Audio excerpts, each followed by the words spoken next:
हे पार्थ, अनासक्ति योग के द्वारा कामनाओं पर विजय पाना अति आवश्यक है,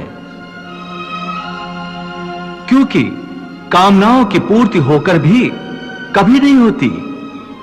मनुष्य बूढ़ा हो जाता है, परंतु आसक्ति जनित कामनाएं कभी बूढ़ी नहीं होती, कभी बूढ़ी नहीं होती।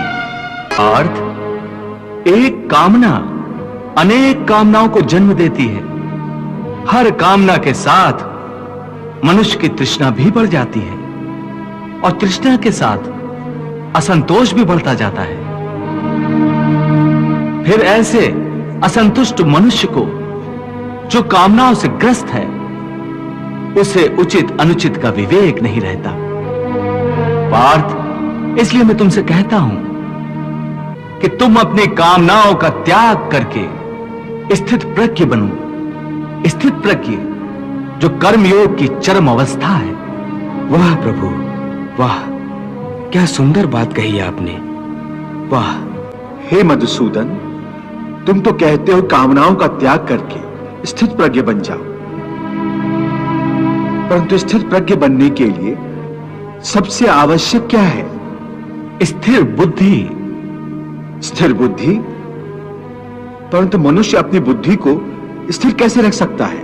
आशा और निराशा दोनों से मुक्त होकर ही बुद्धि को स्थिर किया जा सकता है। बुद्धि स्थिर होगी तो इंद्रियों के विषयों का बल टूट जाएगा। यदि कोई किसी इंद्रिय को ही काट कर फेंक दे तो क्या उस इंद्रिय का विषय नष्ट हो जाएगा? नहीं अर्जुन, यदि किसी दुर्घटनावश किसी की आंखें अंधी हो जाएं, तो यह आवश्यक नहीं कि उसकी आंखें रूप की कल्पना करना ही छोड़ दें। आंखें ना होने पर भी उसका मन ऐसे दृश्यों की कल्पना कर सकता है जो उसे विषयों के मोह में फंसाए चले जाए। पार्थ, एक अंधा मनुष्य भगवान के स्वरूप की भी कल्पना कर सकता है और एक नारी के शरीर की भी कल्पना कर सकता है। सो किसी इंद्रिय के होने ना होने से मन की वासना और आसक्ति में फर्क नहीं पड़ता। हे अर्जुन, तुम यूं समझो कि जैसे कोई मनुष्य आंखें बंद करके यह प्रदर्शन कर रहा है कि वो भगवान का ध्यान लगाए बैठा है, परंतु वास्तव में उसके मन की आंखों में भगवान की मूरत नहीं, अपनी प्रेमिका का शरीर घूम रहा है।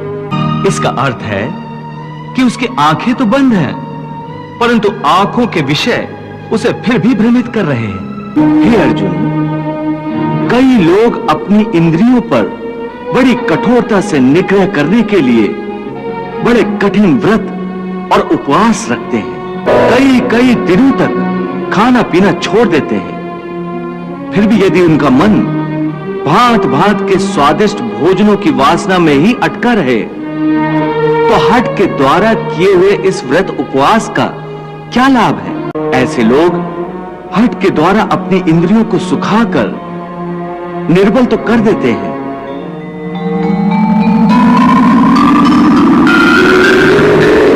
परंतु इससे विषयों की आसक्ति का त्याग नहीं हो सकता। याद रखो, विषयों से अधिक खतरनाक है विषयों की आसक्ति, और विषयों की आसक्ति का त्याग केवल इंद्रियों के निग्रह से नहीं हो सकता। आसक्ति का त्याग केवल मन के निग्रह से होता है। जब मन निरासक्त हो जाए तो इंद्रियां अपने अपने विषयों को भोगती हुई भी इन विषयों से निरासक्त रहती हैं। जैसे कमल का फूल पानी के अंदर रहते हुए भी सूखा ही रहता है, जल की एक बूंद भी उसके पत्ते पर नहीं ठहर सकती। इसलिए मैंने कहा है कि पहले ज्ञान के द्वारा बुद्धि को स्थिर करो। बुद्धि मन को स्थिरता देगी, फिर मन इंद्रियों को इस प्रकार विषयों से खींच लेगा जिस प्रकार एक कछुआ खतरे की जरा सी आहट पाते ही अपने अंगों को अपने भीतर ही समेट लेता है।